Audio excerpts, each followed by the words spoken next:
Et ces festivités ont lieu cette année sur fond de division. Dans l'est du pays, des insurgés poussent à la séparation de la région avec Kiev et au rapprochement avec Moscou. Le gouvernement espère une grande ferveur ce dimanche afin d'affirmer sa légitimité. En août 1991, le Comité pour l'état d'urgence a tenté un coup d'État à Moscou pour restaurer l'autorité du gouvernement central et éviter l'éclatement de l'Union soviétique. Le président russe Boris Yeltsin les a fait taire, mais les graines de la destruction étaient semées. Dans un référendum pour mesurer le soutien populaire à l'indépendance, 90% des Ukrainiens ont voté oui. À travers le pays, les symboles du contrôle soviétique ont alors disparu. Malgré cela, l'Ukraine a souffert depuis son indépendance de divisions politiques et sociales, de la corruption et du crime. Le pays a parfois été qualifié d'État failli entre la Russie et l'Union européenne.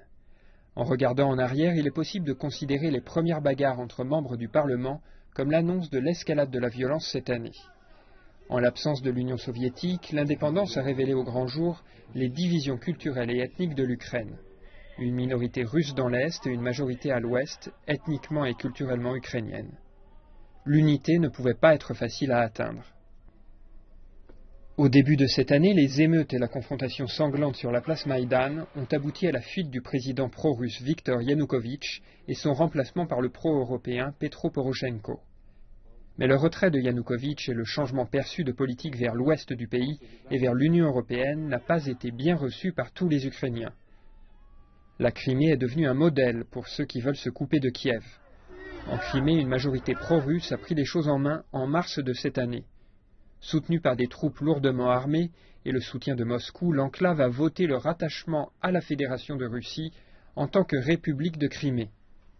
En mai, le président russe Vladimir Poutine a donné son aval à leurs actions, se rendant en Crimée pour célébrer le jour de la victoire russe dans la Deuxième Guerre mondiale, et l'enclave a fait son retour dans l'orbite de Moscou. À Kiev, les enjeux sont importants pour ce jour de l'indépendance. Ce dimanche, le gouvernement espère une grande participation pour renforcer sa légitimité. Mais les Ukrainiens vont célébrer cette journée avec des émotions contrastées. L'Est du pays est instable, sans réelle fin des violences en vue. L'Ukraine étant un pont entre l'Est et l'Ouest, aucune solution au conflit ne semble possible sans le soutien de l'Europe et de la Russie. Mais les positions de ces deux parties sont pour l'instant très éloignées.